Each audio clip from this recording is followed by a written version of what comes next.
Welcome, ladies and gentlemen, to another live stream. Another week, another chapter in the book of Spice and Wolf. Okay, I'm getting better at these intros. uh,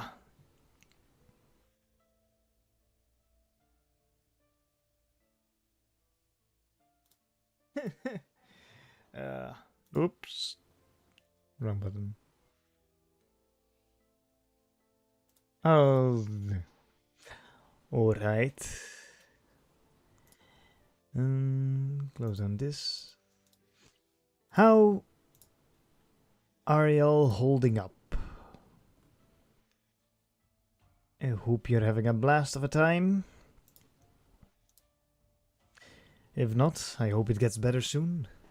And if you do, well, congratulations. Ah.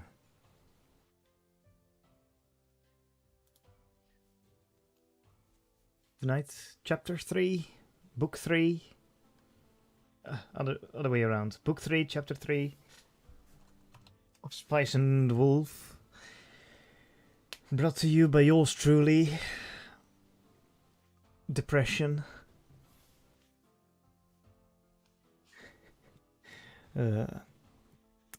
Yes. It's 8 p.m. So I'm gonna switch to. There we go. Beautiful. The same GIF in the background as always. The fireplace. It's a YouTube video, but same music as always, same story as always, just different words. Making it way deeper than I imagined it to be. Alright. Just gonna start. The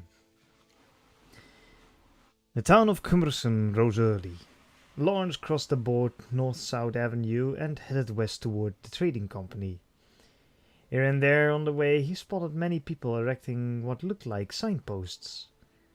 Lawrence glanced at them as he ran with Mark's apprentice. They seemed to indeed be signposts of some kind, but he could not tell what was written on them. It was a script he had never seen before, and the signs were decorated with flowers, turnips, or bundles of hay. Undoubtedly, they were used in the Ladora festival, which began today, but Lawrence had no time to investigate. The boy was fleet on foot and showed no signs of tiring, perhaps from being worked so hard day in and day out by Mark. Lawrence had a fair amount of confidence in his own stamina, but was hard to pressed to keep up. It was just as he was running short of breath that they arrived at the trading company. The normally forbidding, tightly closed doors of the company were thrown open. A handful of merchants stood at the entrance, wine cups already in hand despite the early hour. Their attention had been directed into the building, but upon noticing Lawrence's arrival, they beckoned him in with a gusto. It's the man himself! Hashmit the Knight has arrived! Hearing the name Hashmit, Lawrence knew for certainty that Mark's apprentice had neither been jesting nor lying. There was a romantic tale from the country of Elias, a passionate nation of seas and vineyards. The protagonist was Hand la Hashmit, a knight of the royal court. However, Lawrence was far from happy to be called a knight. Hashmit the knight fought bravely for Ilessa, the princess he loved. He challenged Prince Philip III into a duel for the right to her hand, and died a tragic death.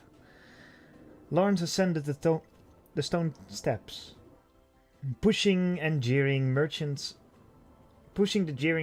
into the trading company. Their gazes pierced him, spear-like, as though he was a criminal about to be crucified. There, at the back of the room, at the counter behind behind which sat the master of the firm, was his Prince Philip III. "I say again!" cried a reedy boyish voice that echoed through the lobby. It was Amati, not wearing the standard oiled leather coat of the fishmonger, but rather an aristo- aristocratic, aristocratic formal robe. He looked every inch the young son of a nobleman. He levelled his gaze directly at Lawrence as the entire assemblage of merchants held their breath. Right then and there, Amati held up a dagger and a sheet of parchment and made his declaration. "I will pay the debt that now weighs upon the slender shoulders of this travelling nun. And when this goddess of loveliness does regain her freedom, I swear by Saint Lambrados, who watches over this Rowan trade guild, that Holo the nun will have my undying love." A commotion arose in the hall, laughter mixing with cries of admiration to create a strangely feverish atmosphere. Amati ignored the noise. He lowered his hands and spun the dagger around, gripping it by the blade and holding the hilt out to Lawrence. "Miss Holo has told me of her fortune and ill treatment, and thus I propose to use my fortune and position as a free man to regain for her the feathers of freedom, and furthermore to wed her." Lawrence instantly recalled Mark's words the previous day. Men his age will do anything to gain the object of their obsession. He regarded the hilt thrust at him with a bitter gaze and then looked at the parchment. Amati was just far enough away that Lawrence could not make out the writing. Not make the writing out, but it surely reiterated what the boy just said, in more concrete terms. The red seal at the bottom of the sheet was probably not wax, but blood. In regions without a public witness, or when one needed a contract with far more weight than a public witness could provide, there was contract law.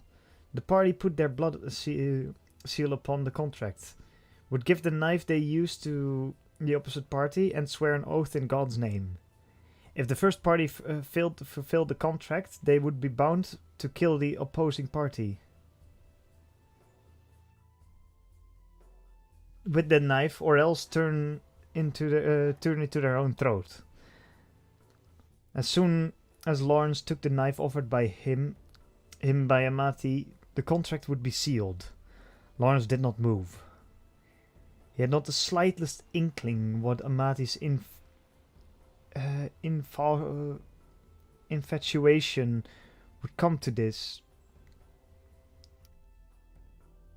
"Mr. Lawrence?" The words were as piercing as Amati's gaze. Neither flimsy excuses nor disregard would sway the boy, Lawrence guessed.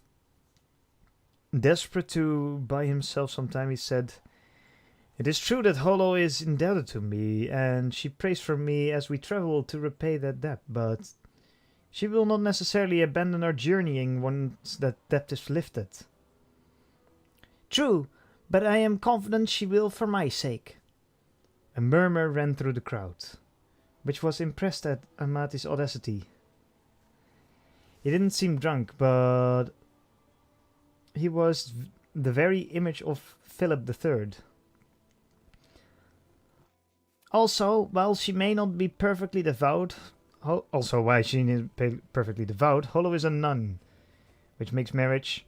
If you are worried that I do not fully understand the situation, then your concern, sir, is misplaced. I am aware that Holo is unattached to any convent." And Lawrence snapped his mouth shut to avoid the expletive that came to mind.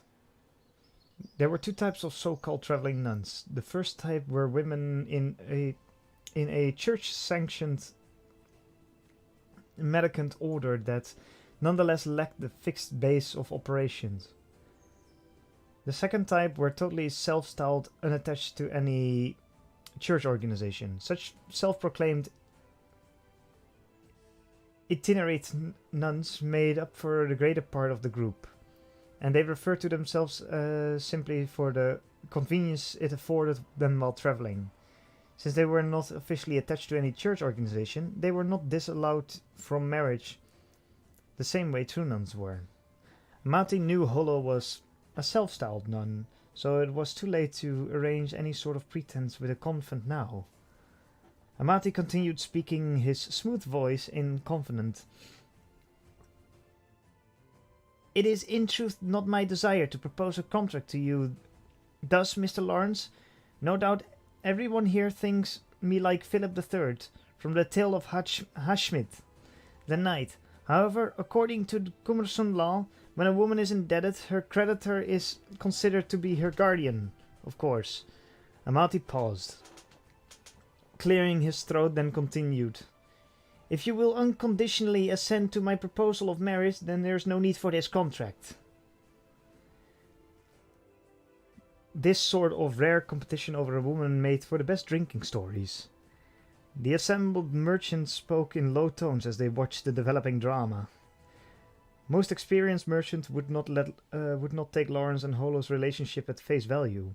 It would have been the height of naivety to think an indebted nun was really paying off her obligation by praying for her creditor as they traveled. It was more likely that she didn't want to be sold off by whoever held her debt, or that she was traveling with him simply because she wanted to.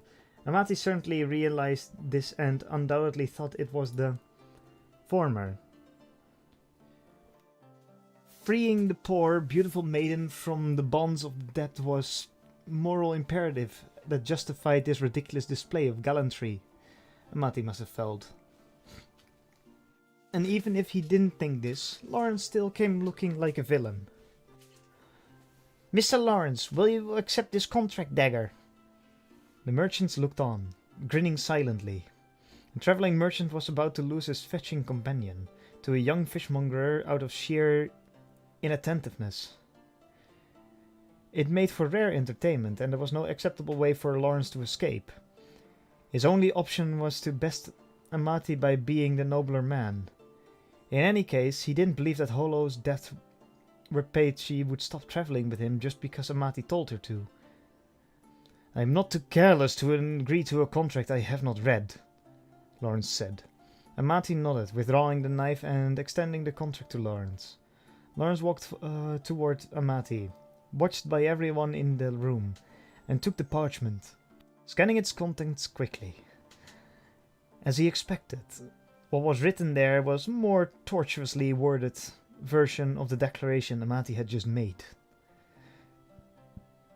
What Lawrence was most interested in was the amount that Amati proposed to pay. What had Holo claimed to her debt to be? For Amati to be so brimming with confidence that it had to be a relatively small amount. Finally, he found the amount in one of the lines of the contract. For a moment, he doubted his eyes. 1,000 pieces of Trenny silver. Relief washed over him bodily.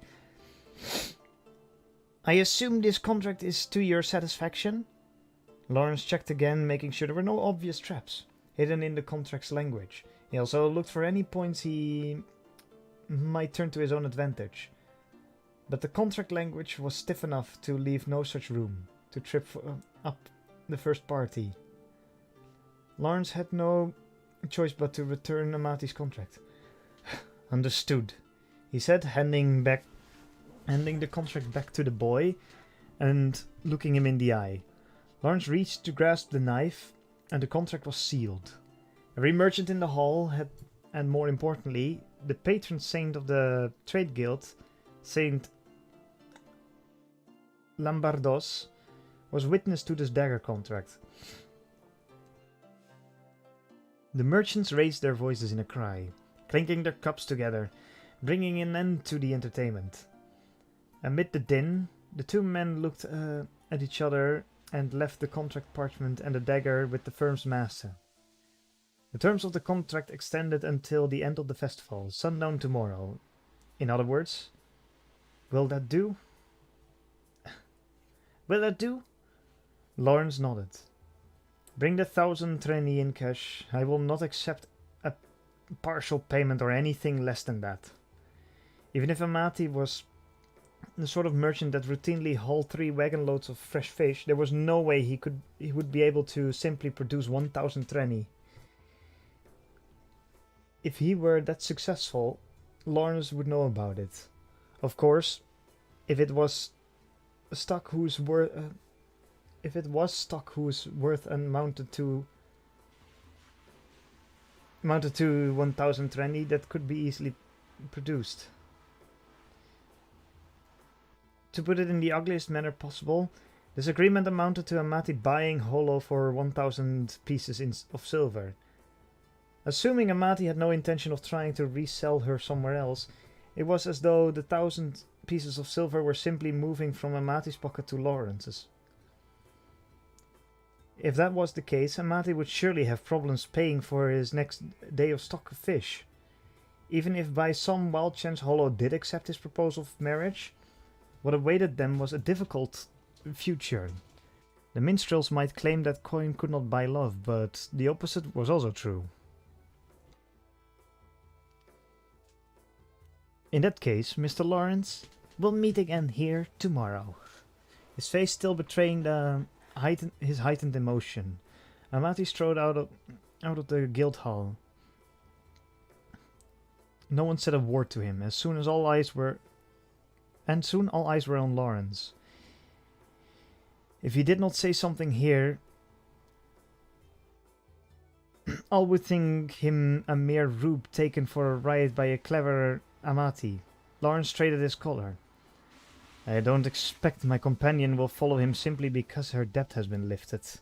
The grand huzzah arose from the gathered merchants immediately, followed by the cries of double for Lawrence, 4 for Amati. Who's betting? It was the salt merchant of Lawrence's acquaintance who offered his services as a bookmaker. He caught Lawrence's eyes and grinned. The fact that the odds for Lawrence were lower meant that the merchants in the hall thought Amati's chances of winning were worse. The sense of relief he'd felt at seeing the sum of 1,000 trenny in the contract was not wild-eyed optimism.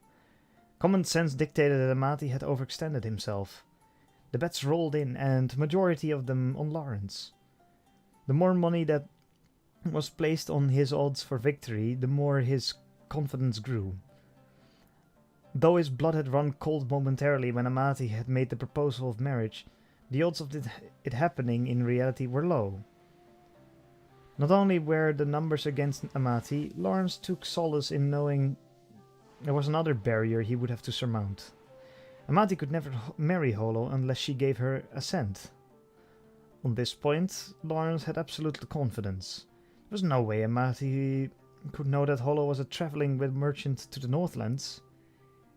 He had told Holo already that knowledge was the merchant's best friend, and that an ignorant trader was like a soldier walking blindfolded into battle.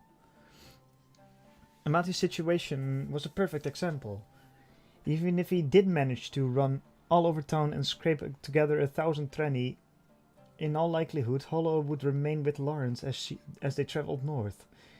He mulled the subject over as he apologized to the master for the unavoidable commotion.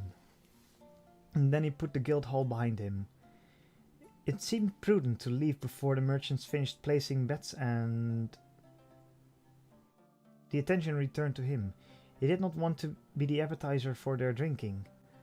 Once Lawrence made his way through the considerable crowd and out of the hall, he recognized a familiar face. It was Batos, who had introduced him to Diana the Chronicler. It seems you have gotten wrapped up in quite a to-do. Lawrence grinned and embarrassed, at which Batos smiled sympathetically. Batos then continued ominously. However, I think the young Mr. Amati has a hit. Mr. Amati has a hit on the way to erase the capital. Lawrence's smile disappeared at Batos' unexpected statement. Surely not. I can't say it's the most admirable methods, of course. He couldn't be doing anything like Lawrence did in Ruvenhagen. Cumberson lacked the steep import tariffs of Ruvenhagen, and with no tariffs, there was no point in smuggling. It won't be long before the news is all over town, so I can't say too much. If I show too much support for you, it wouldn't be fair to poor Amati after all. He screwed up his courage and made an impressive declaration. But I wanted to give you some warning. Why? Batos grinned boyishly. Whatever the circumstance, it is a good thing to have a traveling companion, and it's hard to watch one taken from a fellow wandering merchant. Lawrence felt the sincerity in the man's smile. You might do well to return to your inn and formulate a counterplan. Lawrence bowed to Batos, as Batos was a business partner who had just agreed to very favorable terms on a very large deal, and then he hurried back to the inn. Amadi had found a way to secure the funds. Lawrence had miscalculated, but there were still things between him and Holo that Batos knew nothing about. He turned the situation over in his mind as he walked down the broad avenue, whose traffic was limited owing to the festival. He was confident that there was no way Holo would be swayed by Amati. When Lawrence had returned to the inn and explained the situation to Holo, her reaction was unexpectedly vague. She had been surprised enough upon hearing the message that Mark's apprentice delivered, but now she seemed to find the grooming of her till to be a weightier matter.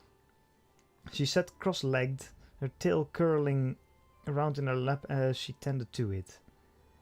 So, did you accept this contract? I did.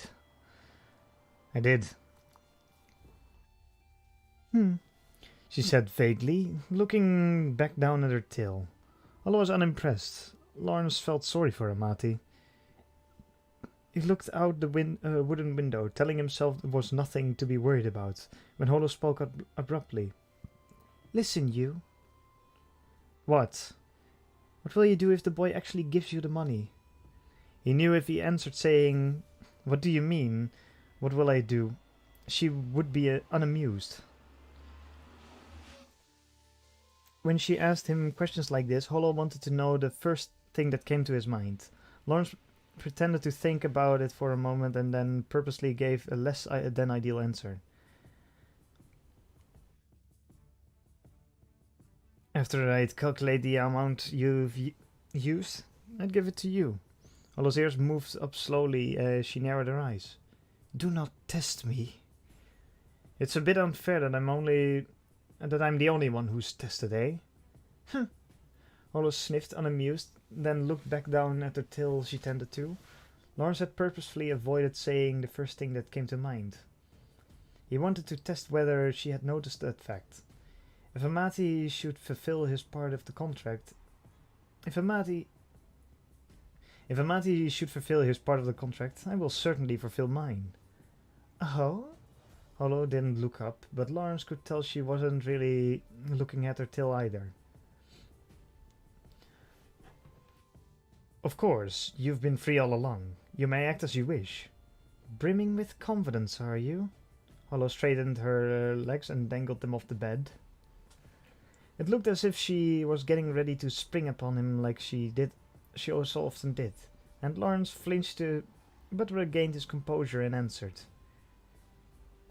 It's not confidence, I merely trust you. That was one way to put it. There were any number of ways to indicate the same idea, but this one seemed the most gallant. Holo was speechless for a moment, but her quick wits divined this soon enough. She smiled and then stood up suddenly.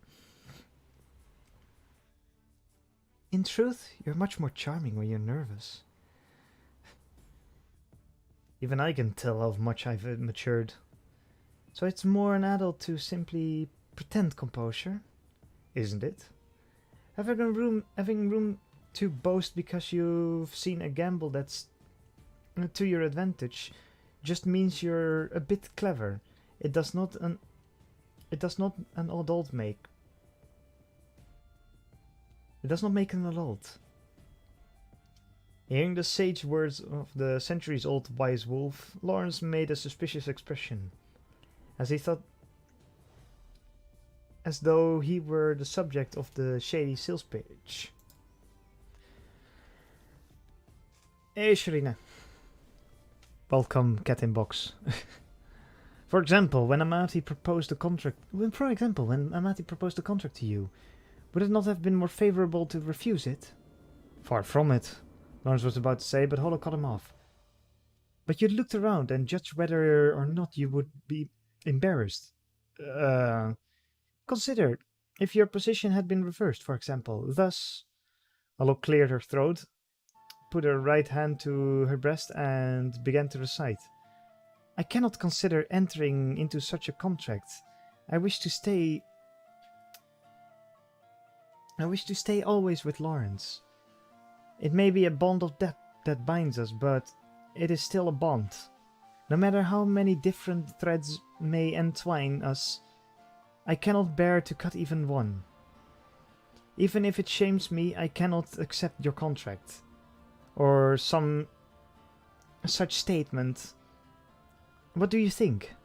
It was like the scene from a stage play. Hollow's expression had been absolutely serious, and her words echoed in Lawrence's heart. If someone said something like that about me, I would be beside myself with joy, I dare say.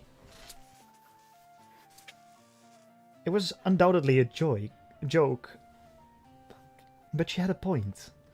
Lawrence was not willing to simply admit her correctness. Doing so was tantamount to admitting he was a coward who had only accepted the contract in order to avoid embarrassment.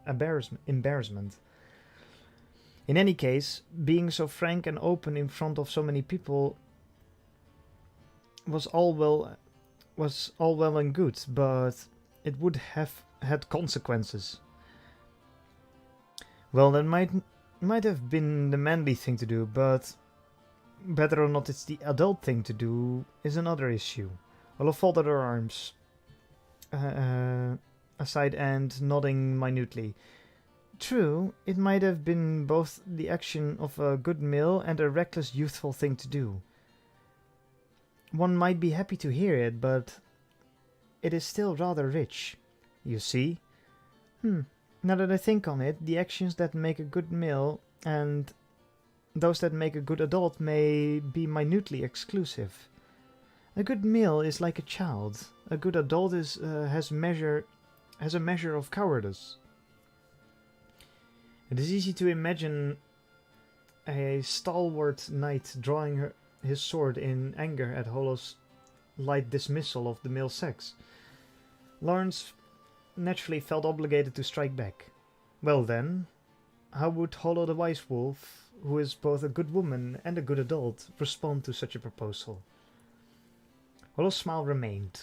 Her arms still folded, she replied, Why, I would smile and accept it, of course. Her light, effortless smile, as she so easily claimed to agree to the contract, made Lawrence realize just how profound her confidence and ease was. He would have had no such ideas. It truly was Hollow the Wise Wolf that stood before him. Of course, upon accepting the contract, I would return to the inn and, saying nothing draw near to you like so. She continued, unfolding her arms and walking towards Lawrence, backing him up against the windowsill. She reached out to him. Then I would look down. Her ears and tail drooped, her shoulders slumped, and she looked positively miserable. If this was a trap, it would be impossible to see through. Although the snicker that came soon after was genuinely frightening. Still, she said lightly, you're a good enough merchant. You entered the contract because you think you can win. No doubt you'll do some under-the-table deals to make sure. Hollow looked back up, her tails and ears flicking playfully. She spun around and arrived smoothly at Lawrence's side. He soon understood what she was getting at. Take me to the festival, is it? Surely a fine merchant like yourself isn't shy of bribery to fulfill a contract, right?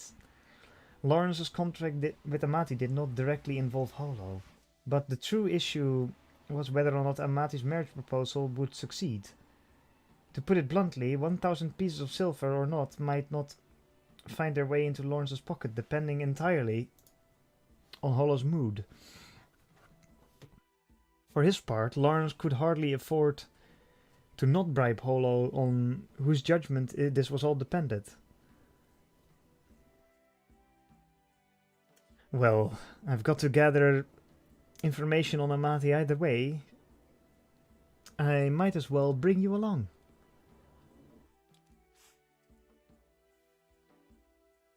What is this? Oh, what you mean is you'll take me to the festival and gather information on the way? Fine, fine, Lawrence replied, sighing as Holo jabbed him in the ribs. The first thing that needed to be investigated was Amati's assets. Bados had said that the boy was going to use some not altogether admirable efforts to get cash, which Lawrence guessed was probably true. He couldn't imagine that Amati could produce 1,000 trenny out of nowhere, but it would be trouble if Amati actually pulled it off, so Lawrence headed to Mark's stall and to ask for his cooperation. As Mark kept his stall open for the duration of the fair, he had missed the commotion at the guild hall and so readily agreed to help with rumors spreading like wildfire. But so few merchants having actually seen Holo's face, Lawrence's bringing her along to the stall was quite effective.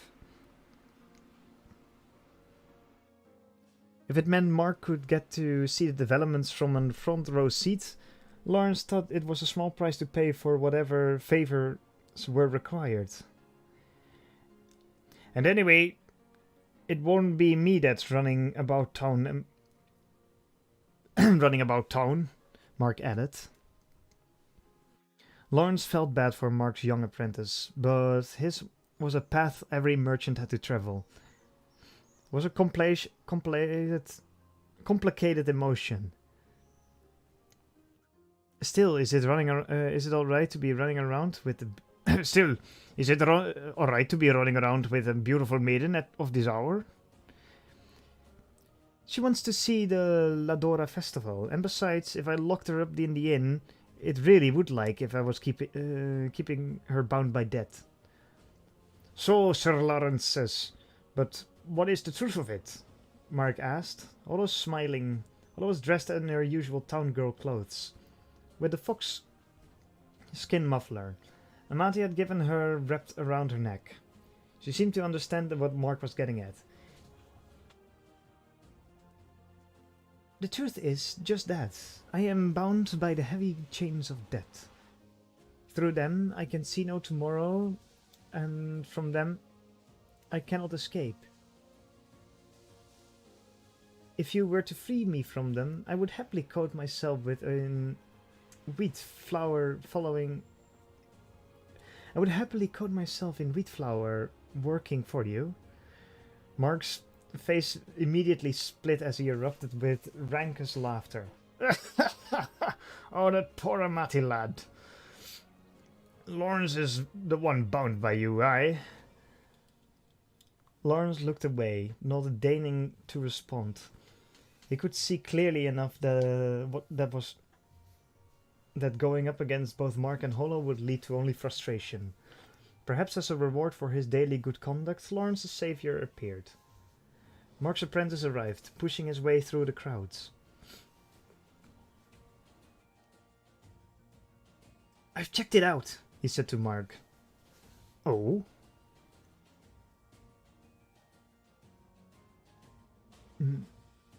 Oh, well done. What do you have? The princess greeted Lawrence and Holo as he delivered his report to Mark. Oh. There was no question that he wanted not. There was no question that what he wanted not was a reward from Lawrence or Mark, but a smile from Holo. Understanding this, she graced him with her loveliest, most demure smile. Ola's undeniable mischief caused the poor boy to turn red all the way from to his ears. So what have you learned? Mark grinned at his apprentice, who flailed for a moment before answering. Knowing Mark, Lawrence was sure the poor lad had been teased for some time. Yes, according to taxation records, he was taxed on 200 iret. 200 iret? Yeah? So that'd make it about 800 trenny? That was what Amati... That Amati has on hand... 800 trenny that Amati has on hand and that the city council is aware of? With a few exceptions, merchants... Every merchant in the with a certain amount of assets was subject to taxation. The amount was recorded in the tax ledger, and anyone with reason to do so could examine the records. Mark had gone through his acquaintances to take a look at Amati's tax records, but there was no guarantee that the merchant would report his assets to the city council accurately. So it was better to assume he had some amount hidden away. In any case, as a merchant, most of his worth would exist in credit with other sources, but Amati wouldn't be able to easily produce 1,000 silver pieces to buy Holo. Which meant that if he truly planned to fulfill the contract, he would have to resort to either borrowing, gambling, or some other method of realizing short-term gains. There's the town gambling hall. Hey, just because we keep the church in check doesn't mean it's free for all. I'm pretty sure it's pretty much limited to cards, dice games and rabbit chasing. There's also an upper limit on how much you can bet. He's not going to raise the money gambling. Given the precision in detail with which he had answered the short question, it seemed Mark too was trying to work out how Amati could possibly raise funds. After all, Amati was essentially proposing to spend 1,000 silver pieces on something he would never be able to resell, so any merchant would be curious as to the source of such wealth. Lawrence was deep in thought, trying to decide what to investigate next, when Mark suddenly spoke. Oh, that's right. Apparently there's another bet on about what's going to happen after the contract. After the contract? Yes, if Amati wins the contract, who will be the victor after that? Mark grinned proactively. Lawrence turned away, his face betraying his irritation. Olo had evidently taken an interest in the grain and flour laid in Mark's shop. She wondered about listening to the apprentice's grand explanations. She seemed to hear Mark and Lawrence and looked their way. But you've got the advantage as far as the odds go. Maybe I should demand the bookmaker give me a cut. Ha! So what are you actually trying to do? Mark was obviously trying to get some information that would allow him to make some money on the wager, but he also seemed genuinely curious. Lawrence shrugged, not giving a proper answer to the question, but then Holo, who had evidently approached the two and, at some point during their conversation, spoke. Even if a question has a proper answer, sometimes one cannot simply give it away. For example, the mixing of your flour there. Yeah, flustered Mark shot his apprentice a sharp look, but the boy merely shook his head to say, I didn't tell her anything. The mixing of the flour surely referred to its purity. Mixing it with cheaper grades of flour with wheat flour to increase its volumes was a standard merchant trick. Even a merchant that dealt with flour day in, day out would probably have a hard time noticing small fluctuations in purity, but For Holo, whose very spirit resided within the wheat, it was simplicity itself. She continued, "You want to ask what I'll do if he truly pays my debts, do you not?" She gave the unfriendly smile that was her speciality. Mark now shook his head frantically, much like his apprentice, as they looked to Lawrence with beseeching eyes. At this point, all we can do is observe our opponent's actions. Ugh, how treacherous! Although sharp appraisal pierced Lawrence's heart. I'd be happier if you called it a hidden contest. A hidden contest. He'll certainly have someone watching over our moves as well, you know, Lawrence said. Mark recovered for his composure enough to differ. I wonder about that. Amati ran away from home and came alone all this way to this town, achieving all this success independently, and then there's his youth to consider. He's very self-confident. Not only does he not give much thought to the connections between merchants, he would probably consider tricks like that beneath him. He trusts only in his eye for good fish and his ability to sell them. That and the protection of the gods. Amati sounded more like a knight than a merchant to Lawrence, who found himself envying the boy's ability to achieve such success on his own. That'd explain why he'd fall so hard for a charming girl who just arrived in town, Mark continued. The townswomen are only more closely connected than the merchants. Are even more closely connected than the merchants.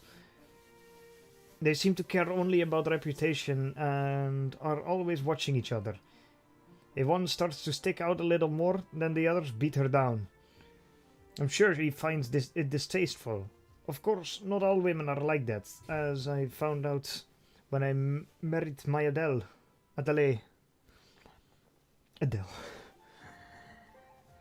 As a traveling merchant, Lawrence well understood Mark's explanation. The town could certainly look that way from the outside. Lawrence glanced sideways at Holo. He felt that yes, if he was in similar circumstances and saw a girl like Holo, he might well fall for her instantly. All the more so if he thought she was just an ordinary girl.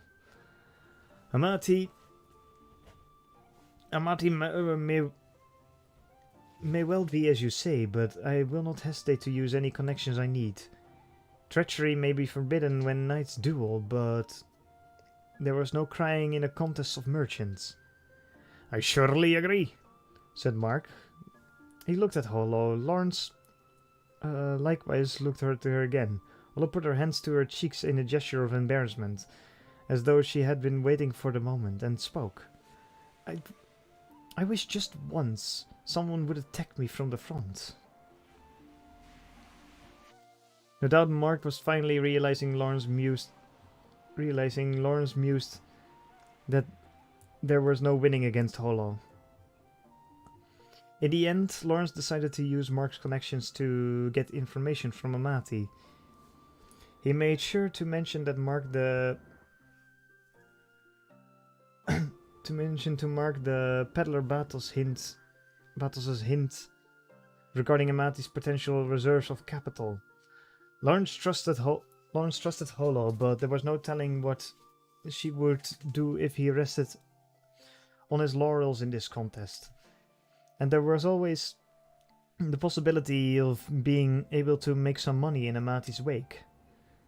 Holo and Lawrence couldn't very well hang around Mark's shop all day long, so after Lawrence asked Mark to help him with information, they put the stall behind them. The town was becoming livelier and livelier, and the crowds did not diminish at all as they passed from the market to the plaza. Midday approached, and the people lined up in front of every stall, alongside the road. Holla was not shy about lining up herself, clutching the money she'd relieved Lawrence of. Lawrence watched her from afar, thinking it was just about time for the midday bell to ring when he heard a low, lazy tone sound. A horn? The horn sound made him think of shepherds for a moment. He remembered Nora and the danger they had faced together in Ruvenhagen. If the keen-eyed Hollow had saw through him, though, it would be trouble. Lawrence chased the thought from his mind and tried to see where the sound came from. Just as Hollow returned, bearing the fried bread she managed to buy successfully by. Did I not hear a shepherd's horn? You did. I wasn't sure, but if you call it a shepherd's horn, then it must be so. It fairly overflows with the scent of food here. I cannot tell if there are sheep or not. There would be sheep aplenty in the marketplace, but there's no need to blow a horn in town. And no comely shepherdesses. Lawrence had been expecting the jab, so he was relatively unaffected. Said Hollow. When you fail to react, it does rather feel like I am trying to win your affection. Oh, I am just terribly delighted. Scarily so. Hollow happily bit into the bread with a audible crunch. Lawrence chuckled and looked out over the plaza again, realizing that the crowd seemed to be flowing in a particular direction. People were heading for the center of the city. Perhaps the horn had been a signal for the opening festival. Sounds like the festival has begun. Shall we go see? 'Twould be boring to do naught but eat. Lawrence's smile was a bit forced as he started walking. Hollow took his hand and followed. They moved with the crowds, bearing north along the marketplace's edge, until eventually they began to hear cheers amid the sounds of drum and horn. All manner of people were gathering, town girls dressed much like Hollow, apprentice craftsmen, their faces black with soot after having snuck away from their work, itinerant priests with the customary 3 feathers pinned to their robes, and even lightly armored men who might have been knights or mercenaries. The noise seemed to come from the intersection of 2 main streets that quartered the town, but the crowds made it impossible to see. Hollow craned their neck trying to catch a glimpse ahead, but even Lawrence couldn't see past the crowds. And he was much taller than Hollow. Lawrence remembered something, and taking Hollow's hands, he ducked into an alleyway. Once they were a few steps into the alley, things were much quieter. Unlike the clamorous streets here... Hi, Pigeon. Unlike the clamorous streets, here and there were beggars, clothed in rags, dozing away as though to proclaim their disinterest in the festival, along with craftsmen who busily prepared the wares they would sell in their stalls. There were workshops open to the alley, although soon seemed to understand that they were heading where they were heading and silently followed. If the festival was being held in the main streets, they would be able to see sights perfectly well from their room at the inn. Hollow and Lawrence walked easily down the uncrowded back alleys, entering the inn from the rear door and climbing to the 2nd floor. It seemed that someone else had the same idea and was making business out of it. As they arrived on the 2nd floor, they noticed several of the doors along the hallway leading to their room had been left open, and a bored-looking merchant sat in the chair in front of them, idly playing with coin. We'll have to be thankful to Amati on discount anyway. Upon entering their room and Opening the window, they immediately had front row seats to see everything that was happening at the large intersection. Although when Lawrence had but to lean a bit out the window, and even without leaning, they had a perfectly acceptable view. The musicians playing pipes and the drums at the intersection were clad head to toe in ominous black robes that obscured even their sex. Behind the group in black walked another strangely dressed troupe. Some of the costumes consisted of sewn together pieces of clothing large enough to cover any number of people.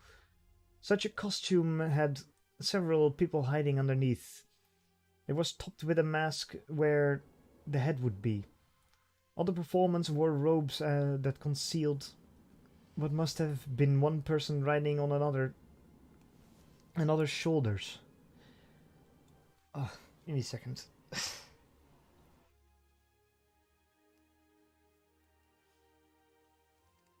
Yeah. Fullers. Their head popping out of the top of the garment. Some carried great swords made from thin pieces of wood. Others had bows taller than they were. They brandished the weapons wildly to great cries from the crowd. But just as Lawrence thought that was all there would be, there was a noticeably louder shout from the crowd, and a new set of instruments could be heard. Ola gave a small cry of surprise, and Lawrence leaned his head out of the window, so as not to block her view. The inn sat at the southeast corner of the intersection, and it seemed another group in strange costumes was emerging from the east. Leading the group were people clad in black, but behind them followed another group whose dress was wholly different from those currently occupied at the intersection. Some people had painted blackened faces and wore cow horns upon their heads. Others carried bird wings on their backs. Many were covered in animal skin of some sort. And it seemed likely that if Hollow was to walk among them with their ears and tails exposed, no one would bat an eye. After that column had passed, there arose a riotuous cry, and with it apparently appeared a giant straw figure, far bigger than a human. It was vaguely lupine in shape, four-legged, and larger even than Hollow's wolf form. The figure was supported on a wooden rack, which was carried by 10 men or so.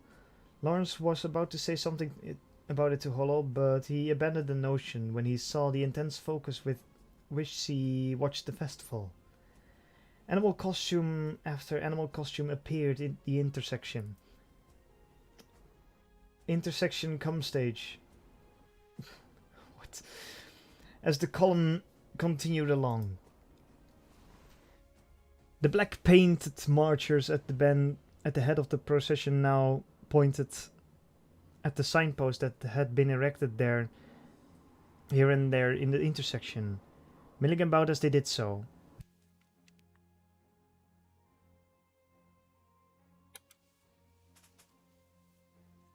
Seeing this, Lawrence guessed that this was no mere costume parade.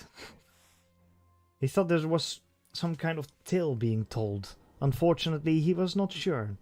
He was just thinking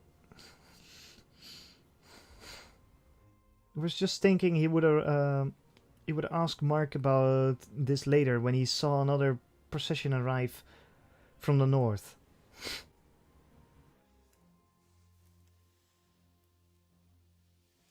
These were normal folk, though they were dressed in tatters, some in noble robes and some as knights and soldiers.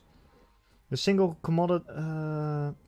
commonality was the spoon that each of them carried. Lawrence wondered why spoons, of all things. When the three groups collided in the intersection and began crying out in languages he had never heard, a slight ripple of nervousness ran through the assembled spectators as they watched the exchange. Lawrence too felt some trepidation.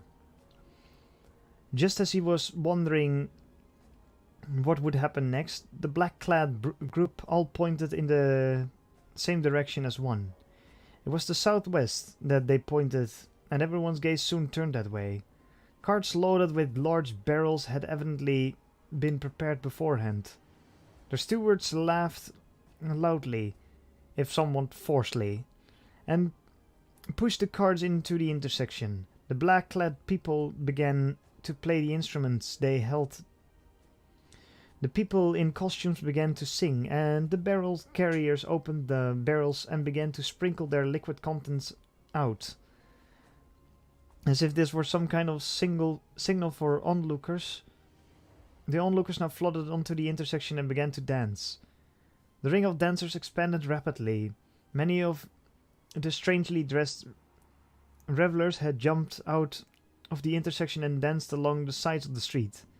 The merriment spread, and in no time at all the entire boulevard was a huge ballroom.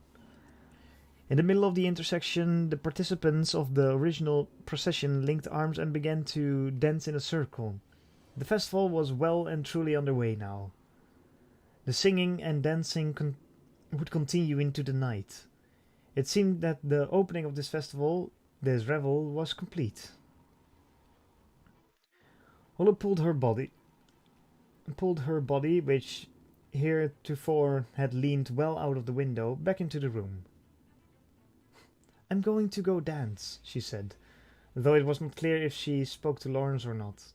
Lawrence could count the number of times he danced like this on one hand. He tended to avoid festivals such as this one, and dancing alone was always a depressing affair. Thus he hesitated for a moment, but soon changed his mind after seeing Hollow's outstretched hand. Everyone would be drunk anyway. No one would notice if his dancing was a little clumsy. And Hollow's outstretched hand was worth 10,000 gold pieces.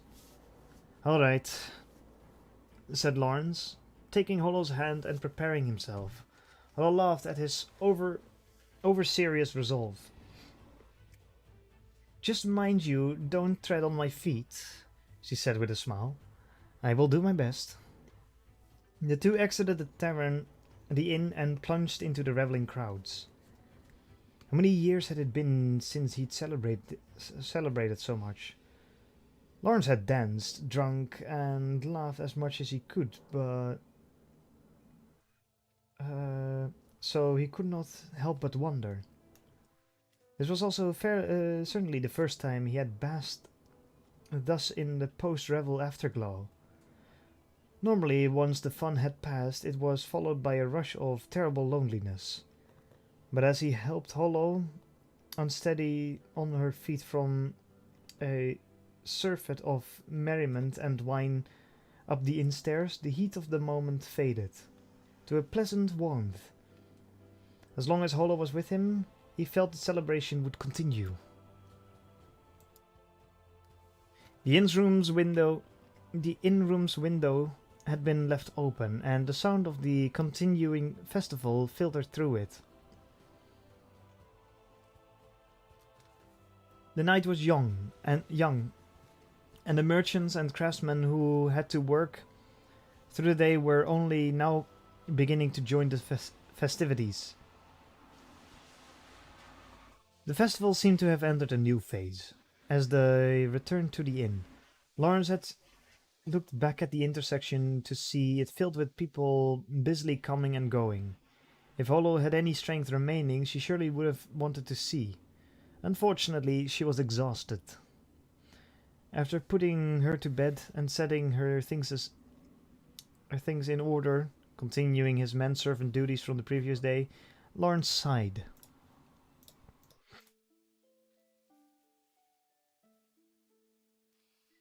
It was not, however, an unhappy sigh.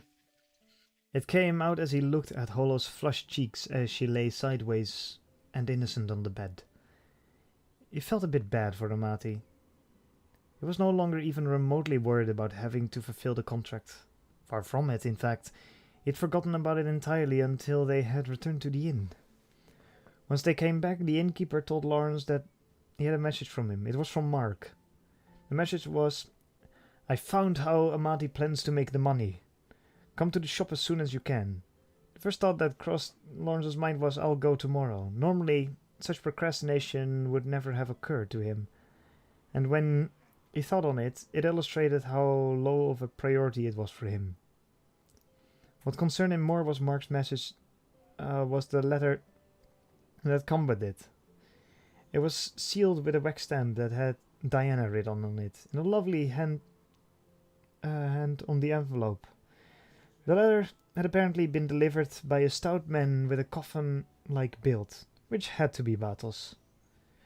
Lawrence had asked the chronicler to please let him know if she should happen to recall more about Yoitsu, which is what he expected the letter would be about. He considered it opening right then and there, but he decided that once he sat down and opened the envelope, he would even be less inclined to visit Mark, so he declined against it.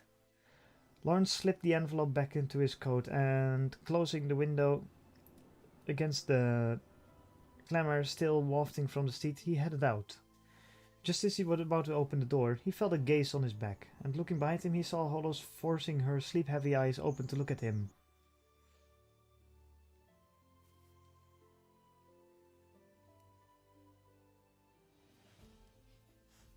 "I'm just going out for a bit." "Quite, and with a letter from a female tucked near your breast." Irritation did not seem to come from her struggle to stay awake. "Aye, she's a beauty, I might add. Does it bother you?" "Fool. She's her chronicler." "And do you know what it is?" "She's the one telling me about Yoitsu. She's quite knowledgeable about the tales from the Northlands. I haven't read the letter yet, but just talking to her yesterday gained some excellent information. I have heard about some excellent information I've heard about you." Willow rubbed her eyes like a cat washing its face, and then sat up. "A story? About me? A town called Lenos had a story of you. Hollow of the Wheat Tail. Is that you?" That is you, is it not?" "I have no idea, but what do you mean by excellent information?" With her homeland as the subject of conversation, Hollow was now fully awake. "Part of the tale included the direction from which you arrived in the town." "In?" Hollow's eyes widened as she froze, emotion writ large on her face. "In truth? I have no reason to lie, do I? Evidently you arrived in Lenos from the forest east of it. So the mountains southwest of Niuhira and the east of Lenos is where we'll find Yoitsu." Hollow's hands gripped the bedcloths tightly, and she looked down upon hearing the unexpected news. Her wolf ears trembled as though each hair were overflowing with joy. Hers was the relief of a girl who'd long lost her way but had found a familiar path. Slowly and carefully she took a deep breath, which she then exhaled forcefully. It was only her wife's wolf's pride that kept her from bursting into tears right there on the spot. "I'm surprised you didn't cry." "Fool!" Her sneer proved how close she was to tears. Close to tears she actually had come. Knowing only that it was southwest of Niuhira would have made the search difficult, but now it will be much narrower. I haven't opened the letter yet, but I'm sure it has some additional information. It should be much easier to find our destination now."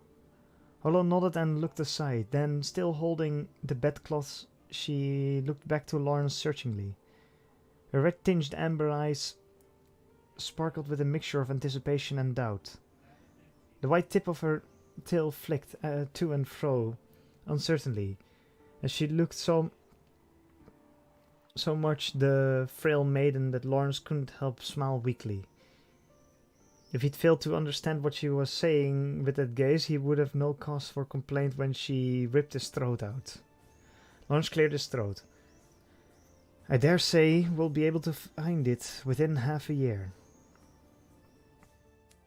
He could tell that the blood was once again flowing through her stone-still form.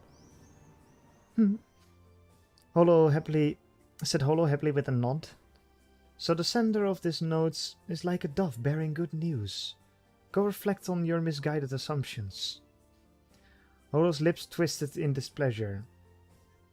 But Lawrence could not fail to notice that it was an affectation.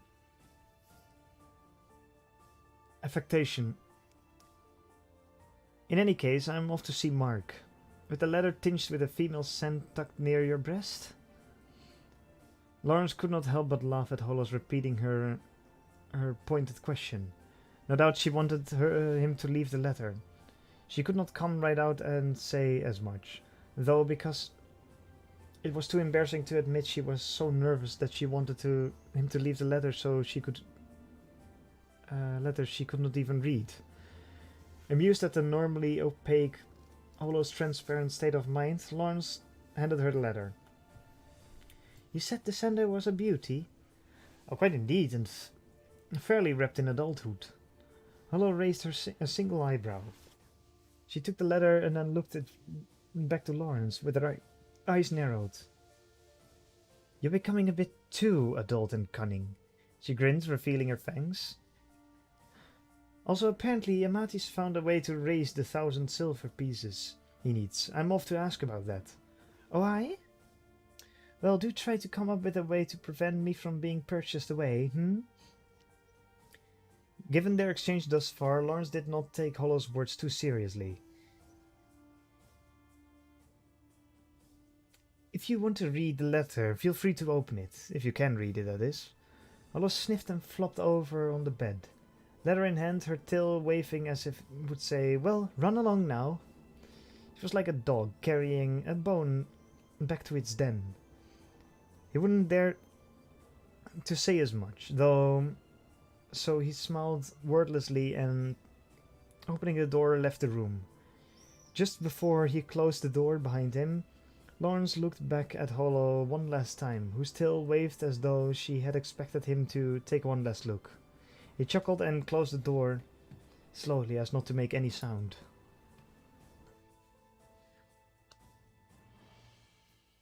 I must say, for someone asking a favor, you don't seem too worried.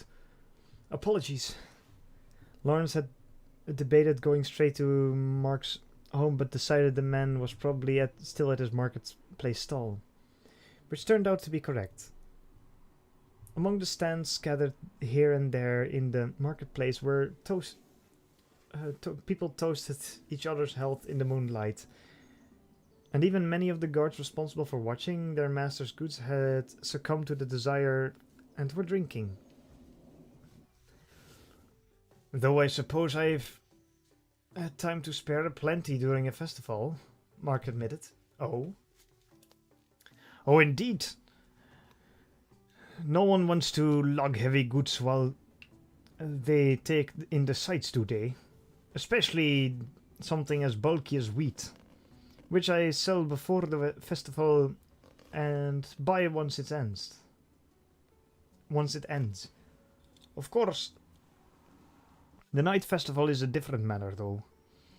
The night festival was held after the 2-day festival finished, and it amounted to a great feast. Lawrence had heard it was not as though he didn't understand the desire to use the festival as an excuse to drink and revel. And anyway, I've already turned in a bit of profit thanks to your information, so I suppose I'll let you off the hook this time. Mark's smiling face was every inch the pleased merchant. Evidently, he'd taken advantage of whatever it was Amati was up to. So you're on board, eh? What is this trick? You're going to like this. I don't mean the trick is. I don't mean the trick is just clever. I mean it's like picking up gold off the street. I'm all ears, said Lawrence, sitting down conveniently on a conveniently close split log chair. Mark grinned at what this implied. I hear the Knight Hashmith is quite a dancer. If he keeps making merry like this, he may have to take the 1,000 silver and lose a lovely maid. You're certainly welcome to bet your whole fortune on Amati. It makes not a whit difference to me. Mark blocked Lawrence's attack not with a shield but with a sword. That Philip the Third has been saying some interesting things about you. Oh? That you keep a poor girl in debt simply so you can take her wherever you please, and you treat her cruelly and then feed her nothing but cold porridge and so on.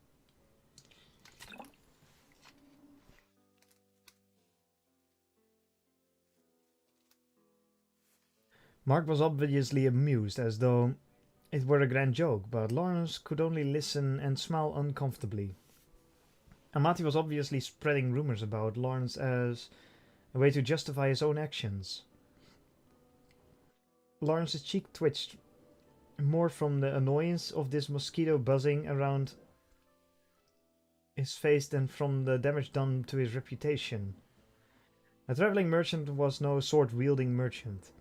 He could simply foist debt off on any girl he wished, forcing her to travel with him.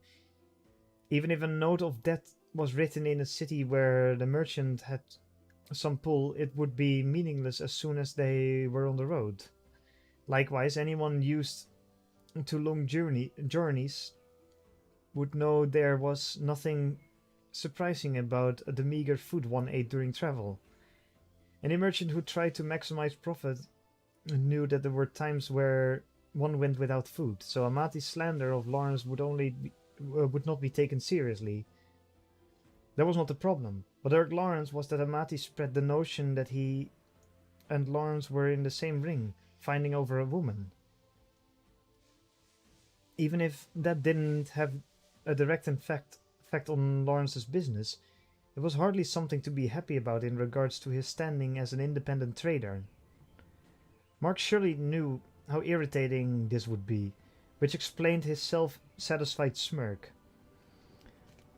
Lawrence sighed and waved his hand as if to end the discussion.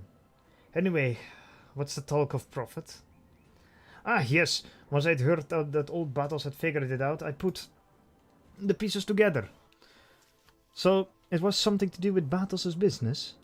Precious gems, then? So it was precious gems, then? Close, but no. You can hardly call it precious.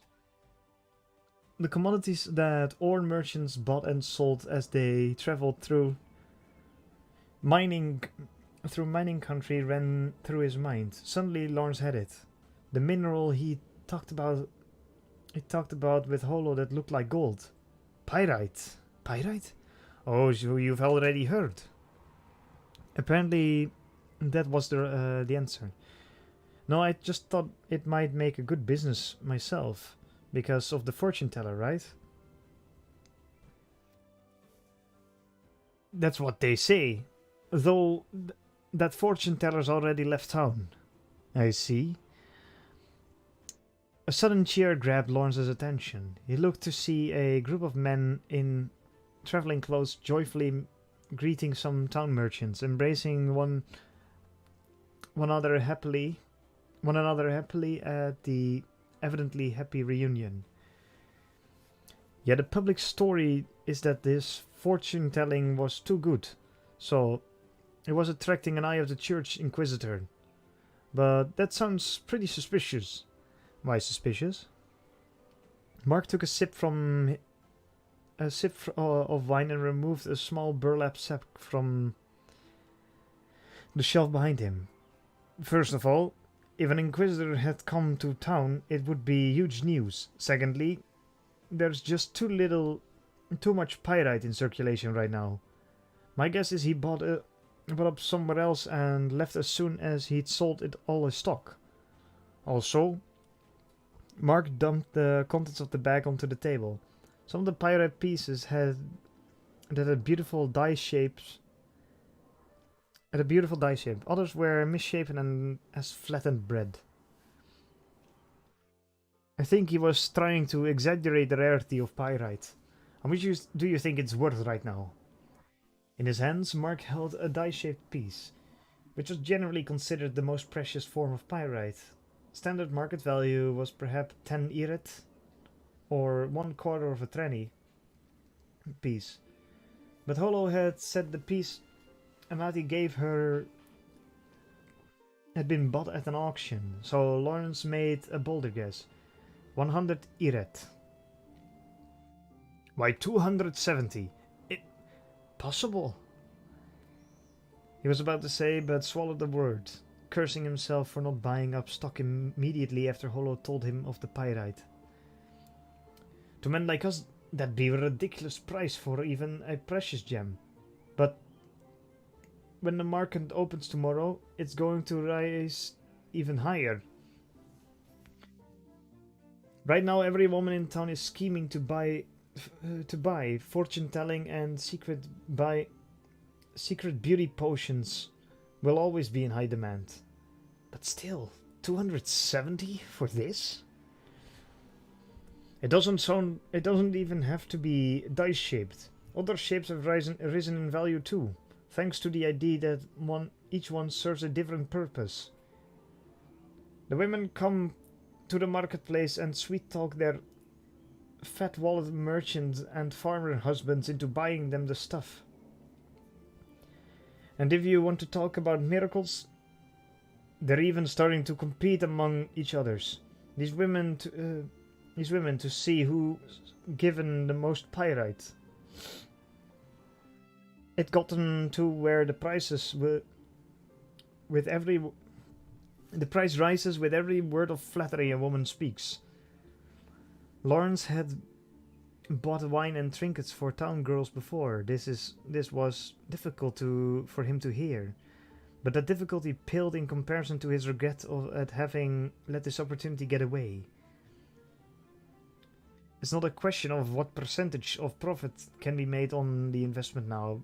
It's quite a question of how many tens of times you'll multiply your money. Your Philip III has an eye on your princess, and he's making tremendous amounts of money to get her. If Amati had come up with all this plan as soon as he thought he'd bought Holo with a piece of pyrite,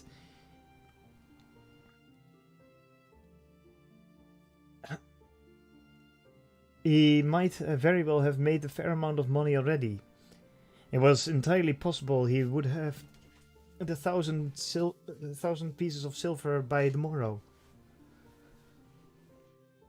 I've barely gotten my foot in the door and I've already made 300 iret. That's how much the price is going up. It's not an opportunity to let go. Who else knows? Apparently it's spreading around the market this morning. I was actually late to the game. Incidentally, the line in front of the ore merchant stall was going mad just about the time you were dancing with your princess. Despite being long since sober, Lawrence's face went redder than the still drinking Mark's. It was not because Mark teased him about Holo, but rather because just when even the dullest of traders would have known to get in on the action, Lawrence had been right next to the marketplace, dancing the night away. No amount of red-faced frustration would adequately express his feelings. He was a failure as a merchant. For the first time since Ruvenhagen's debacle, he wanted to hold his head in his hands and cry. If Mati was doing something complicated, there would have probably been something we could do to block him. As it is, I don't think we can. I'm sorry, friend, but you're a fish in a barrel here. Mark was trying to say, all you can do is wait to be cooked. But that wasn't what depressed Lawrence. He was simply upset with himself for putting fun with Holo before business. Ah, should I mention that the news has already spread through the market, so the number of merchants looking to buy a pirate to sell has driven the price even higher. What I'm saying is that the wind just now picking up. What I'm saying is that the wind is just now picking up. If you don't hoist your sail, you'll regret it for the rest of your life. True enough, I'll not sit and watch those ships sail away. That's the spirit. And hey, if worst comes to worst, you'll need money to buy a new princess, eh? Lawrence smiled wryly at Mark. It would be a good opportunity to make up for his losses in Ruvenhagen at least. In that case, I'll just use some of my credit with you from those nils and take that pirate off your hands, said Lawrence. Mark immediately scowled as if he suddenly regretted mentioning anything. Lawrence paid Mark 30 trenny for 4 pieces of pirate, and then made his way back to the inn through the crowds that sang and danced by the light of the bonfires. The festival seemed to have entered its second stage, and he heard the sounds of drums powerfully beaten. The crowds were dense enough that it was difficult to see in contrast to the festivities of the day. The revelry seemed to have become wilder. Straw puppets collided with one another, and sword dancers whirled. It was a surprising development, since people had already been dancing and drinking all day long. But if you wanted to view the festival, it would be easy to do so from the front row seat that was the inn room. He hurried through the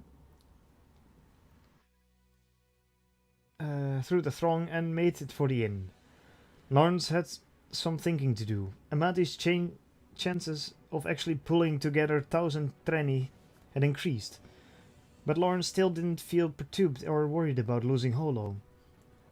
What he worried about was how much he could make with the pirate he had on hand, and how cheaply he could convince Holo to sell him the piece she'd gotten from Amati. Sometimes worthless items turned into gold. Festivals were quite special times indeed. Along the quieter alleys, slightly removed from the clamor and lights of the festival, knights and mercenaries made passes at girls or draped their arms around the already convinced.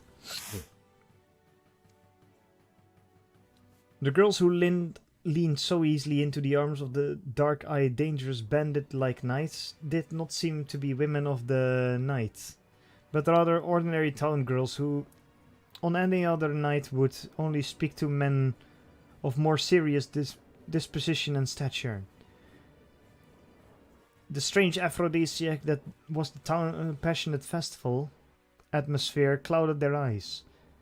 As long as it did things like drive the price of pirate upwards, Lawrence had no complaints. As he was mulling this over, Lawrence caught sight of a shop selling sweet melons to soothe throats burning from too much wine, and bought 2 for Holo. There was no telling how angry she might be should he return empty-handed. The melons were like eggs of some huge bird. He smiled, resigned, carrying one under his arm and the other one in his hand. The inn's first floor dining hall was just as lively as the streets, but Lawrence only glanced at it as he made his way up to the second story. Upon reaching the second floor, Lawrence noticed that the noise from below seemed strangely unreal, as though he were watching a fire burn from the opposite shore. The sound of the chatter brought to mind a babbling brook. He listened to it as he opened the door and entered the room. For a moment he wondered why it was so well lit, but then he saw that the wooden window had been left open. It was probably It had probably been too dark to read the letter otherwise. Suddenly, Lawrence realized something was wrong with that. The letter? He met Hollow's eyes as he stood before the window. He met Hollow's with the letter in her hand. Those frightened eyes. No, not frightened. They were someone who had just come back to their senses after being utterly stunned. You can read? Lawrence was going to ask, but the words stuck in his throat. Hollow's lips quivered, followed shortly by her shoulders. He saw her try to gather strength in her numb, slim fingers, but the letter slipped from them, fluttered on the floor, and fluttered onto the floor. Lawrence did not move. He was afraid she would shatter like a ice sculpture if he moved. It was the letter from Diana that she'd held. If reading that letter brought Hollow to this state, there were not many possibilities Lawrence could imagine. It had to be about Yoitsu. Whatever is the matter? She asked. Her voice sounded as it always did, despite being visibly on the brink of collapse. She managed a thin smile. The contrast was unreal, dreamlike. Is there something stuck to my face? Lola tried maintaining her smile, but her lips trembled, and it was clearly difficult for her to speak. Lawrence looked into her eyes, which were unfocused. There's nothing on your face. You might be a bit drunk, though. He couldn't bear standing silently before her like that, so he tried to choose the least offensive words he could. What to say next? No, he had to figure out how much she knew. Lawrence had gotten that far when Hollow spoke again. Yes. I must be quite drunk. Drunk indeed. Her teeth clattered as she smiled, and she stiffly walked over to the bed and sat. Lawrence finally moved away from the door and very slowly, so as not to cause this frightened bird to fly, made his way to the desk. He set the two melons on top. He set the two melons down on top of the desk and casually glanced down at the letter Hollow had dropped. Diana's lovely handwriting was clearly illuminated by the moonlight. Regarding the matter we discussed yesterday of the town Yoitsu destroyed long ago. Lawrence's eyes flicked over the words. He couldn't help closing his eyes. Hollow had claimed to be unable to read. Probably she had planned to surprise or tease him sometime in the future.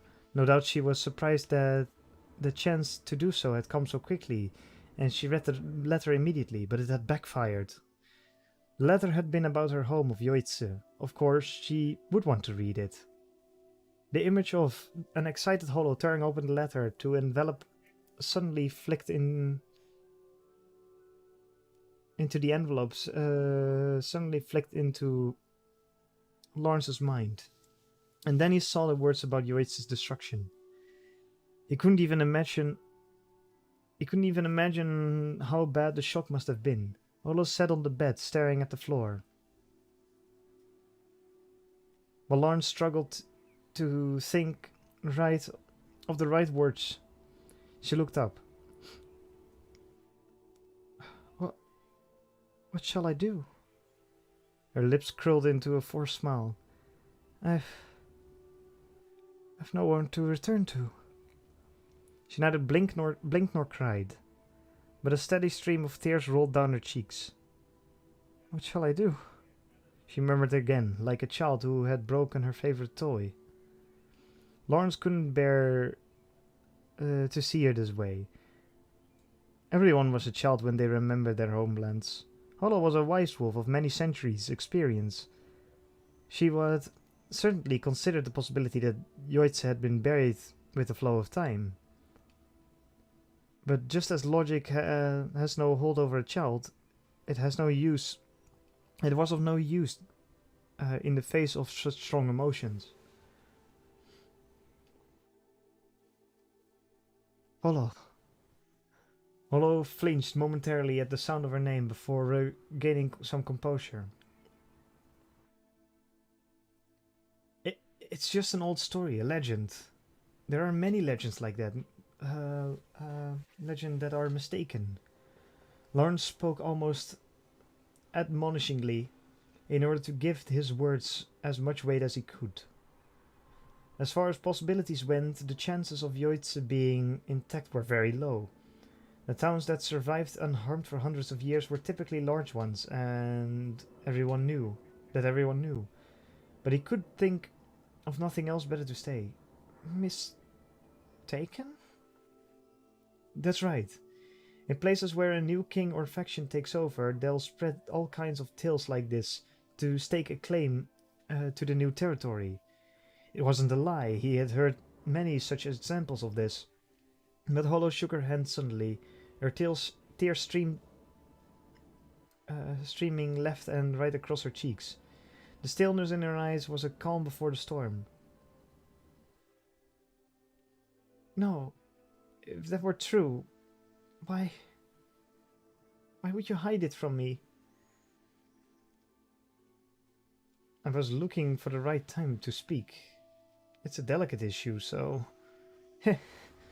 Hollow laughed, though it sounded like a cough. It was as though a demon had possessed her somehow. It must have been terribly amusing to see me be so carefree. Lawrence's mind went instantly blank. He could never feel anything of the sort. Anger surged within him, seizing his throat, but he restrained it somehow. He realized Hollow just wanted to hurt something, anything. Hollow, please, calm down. I am quite calm. Am I not the very picture of lucidity? You must have known about Yoitse all along. Lawrence was speechless. She had discerned the truth. He realized his ultimate mistake lay in hiding it from her. You did you not? Did you not? You knew as soon as we met. That explains so much. Hollow's expression was now that of a cornered wolf. Ha! You like sad, weak little lambs. So how was I, as I talked of returning to my homeland you knew was destroyed? Was I foolish enough, charming enough? Was I sad and lovely enough? So much so that you'd forgive my selfishness and take pity on me? Lawrence tried to speak, but Hollow continued. And then you told me to go back to Niuhira alone because you'd grown tired of me, no? Her smile was a disappearing one. Even Hollow herself should know that what she said was a deliberate, malicious distortion. He knew that if he was to lose his temper and strike her, she would only wag her tail happily. Is that really what you think? Lawrence's words struck her. She stared through him with blazing red eyes. Yes, it is! Hollow stood up, her fist trembling and white. Her sharp teeth clattered and her tail puffed out like a bottle brush. Lawrence did not flinch. He knew that Hollow's rage came from the place of a deep sadness.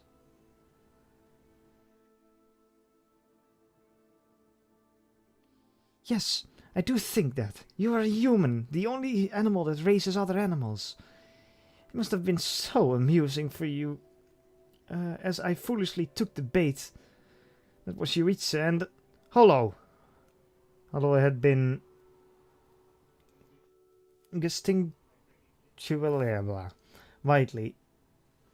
Wildly.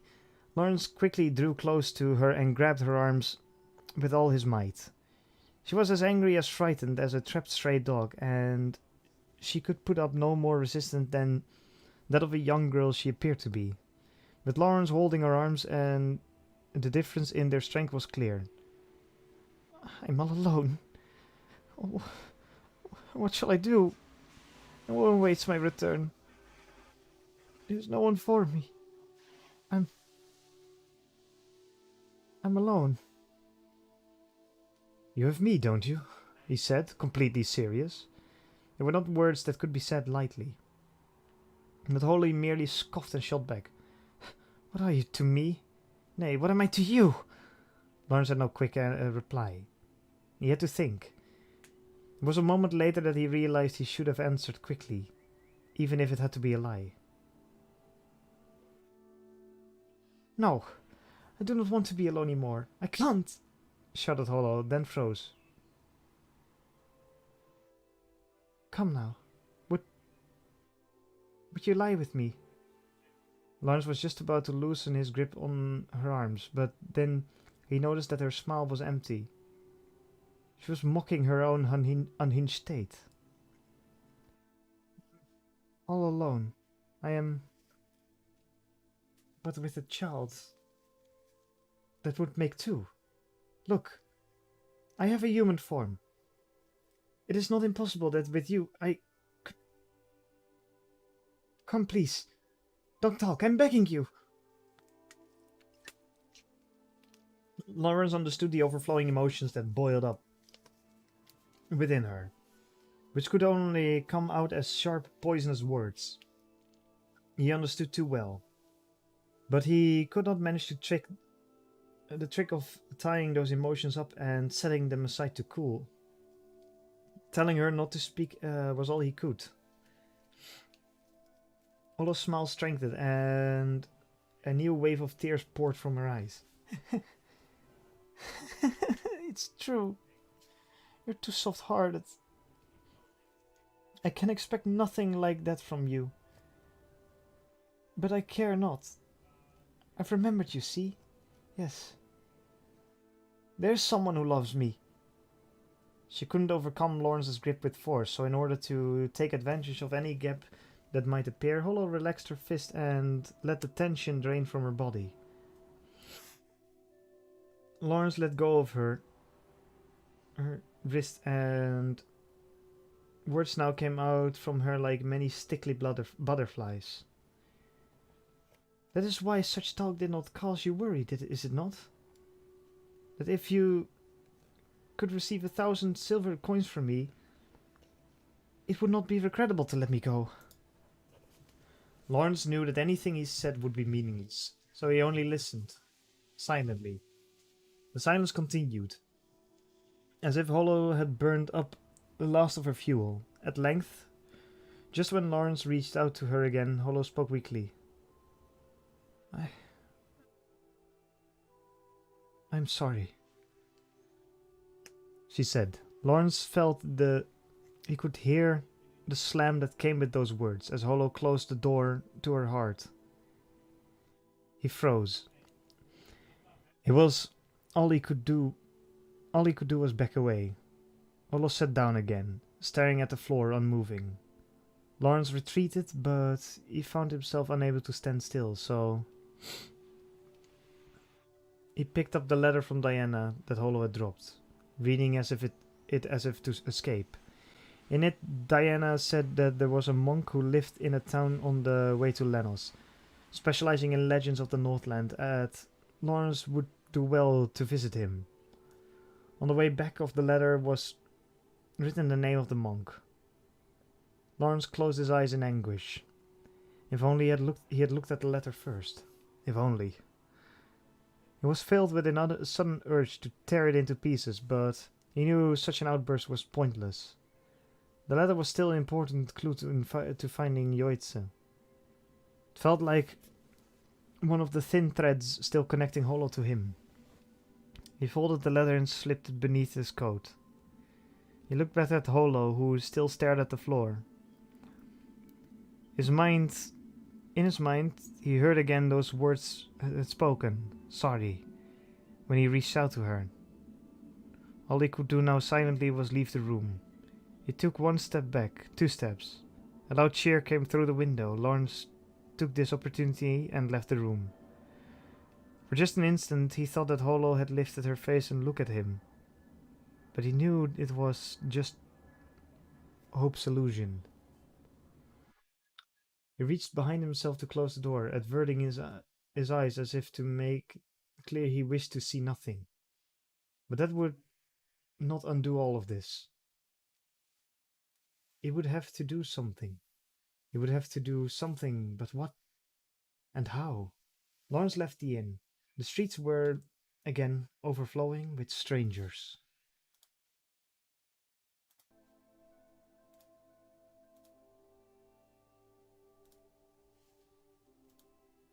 And that is chapter 3.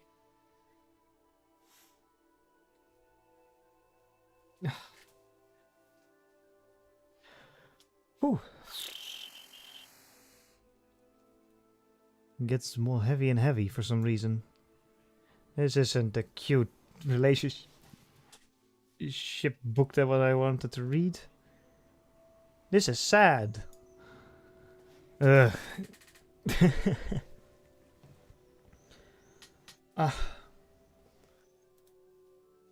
Such is the way of the wolf and Spice.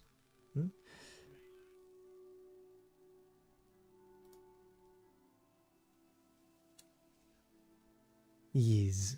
There we go. That is going to be it for tonight.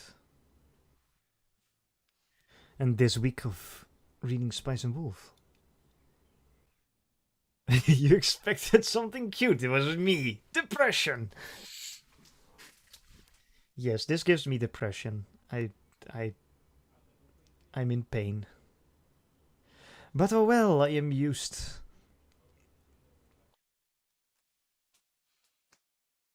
to this type of stuff. Anywho, that is going to be the stream for tonight. Tomorrow, more Yakuza.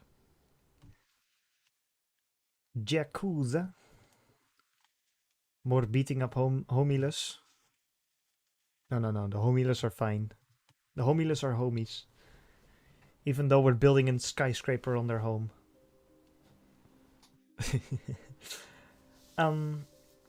Yes. I hope you all had just as much depression as I had tonight.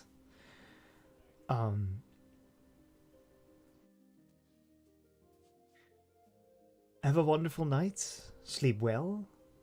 Sweet dreams. Dreams with less depression. Majima Kensetsu, yes. And I'll see you all tomorrow. Sleep well. Bye bye.